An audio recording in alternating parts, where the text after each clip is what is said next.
Or One more on. Hello, hey, how's everybody?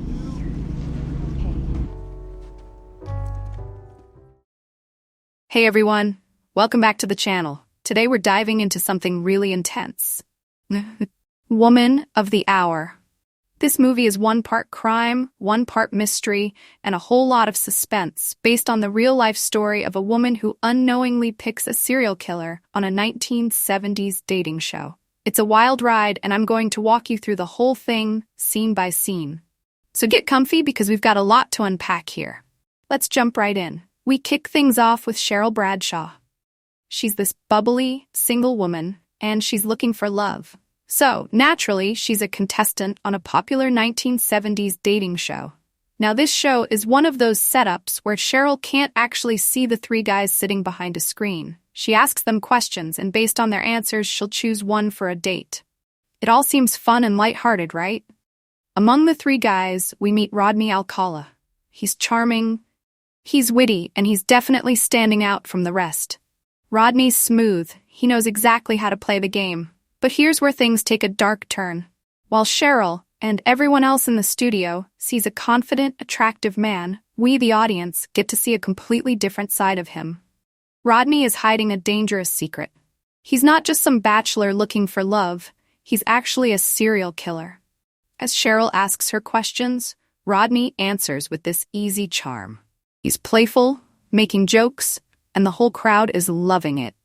The other two guys don't stand a chance. By the time Sheryl has to make her choice, it's pretty clear who she's going to pick: Rodney. When she does, the audience erupts into applause, and the host is all smiles, announcing them as the winning couple. But in that moment, the film does something brilliant. It zooms in on Rodney's face.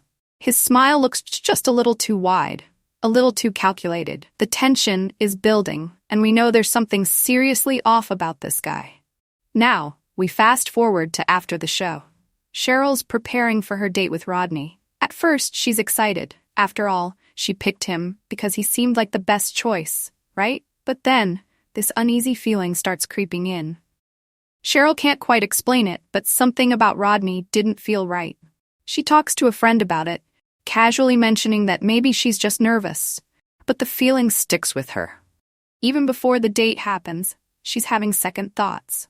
When they finally meet up, the movie really cranks up the tension. Rodney's still acting normal enough. He's polite, smiles at all the right times, but Sheryl's instincts are firing off alarms. It's like she knows something is wrong, even though she can't put her finger on it. The way the film portrays this scene is so well done. You can feel the unease growing with every little glance, every awkward pause in their conversation. And this is where things start to get really intense. Sheryl is trying to enjoy the date, but Rodney is giving off these subtle red flags. He's just too charming, you know?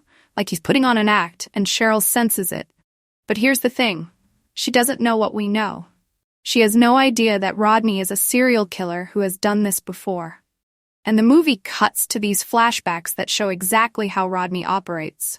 In the flashbacks, we see Rodney's true nature. He used to lure women by pretending to be a photographer. He'd convince them to pose for him, making it seem all professional and harmless. But once they were alone, his demeanor would change in an instant. These scenes are seriously chilling. You watch him flip from charming to violent so fast, it's terrifying. And the worst part is, Rodney was able to pull this off multiple times without getting caught. He moved from place to place, leaving a trail of victims behind him.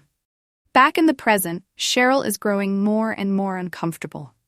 Rodney's behavior is creeping her out, and she's trying to figure out how to politely end the date. After it's over, she talks to her friends again, telling them how weird the whole thing felt. Her gut is telling her to cut ties with Rodney, and thankfully, she listens to it.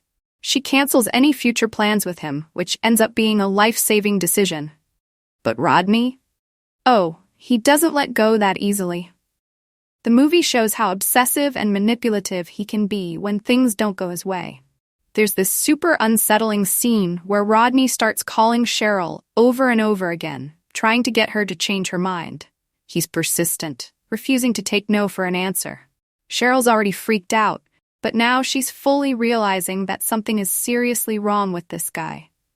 The tension here is through the roof, and you're just waiting for something bad to happen. Before I continue, let me quickly remind you, if you're enjoying this recap, don't forget to hit that subscribe button. I've got tons more movie breakdowns and summaries coming your way, so make sure you don't miss out. Alright, back to the story.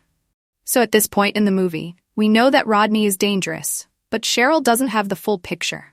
She dodges his calls and tries to move on, but the unease lingers. Meanwhile, the movie shifts focus to the police investigation that's closing in on Rodney. The cops are starting to connect the dots, piecing together evidence from his past crimes. This part of the film is like a race against time.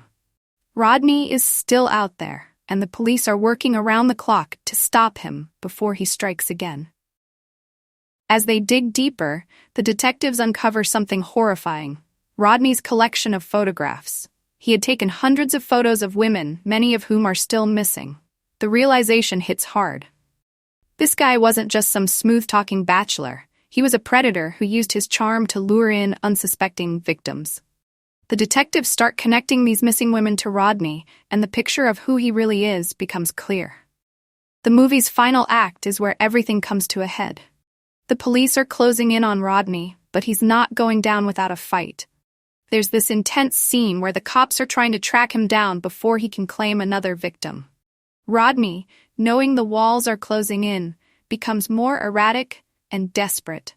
The tension here is insane.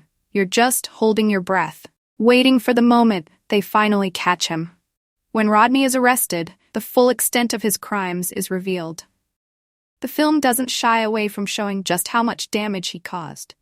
We see the faces of his victims, the women who never got the chance to escape like Sheryl did.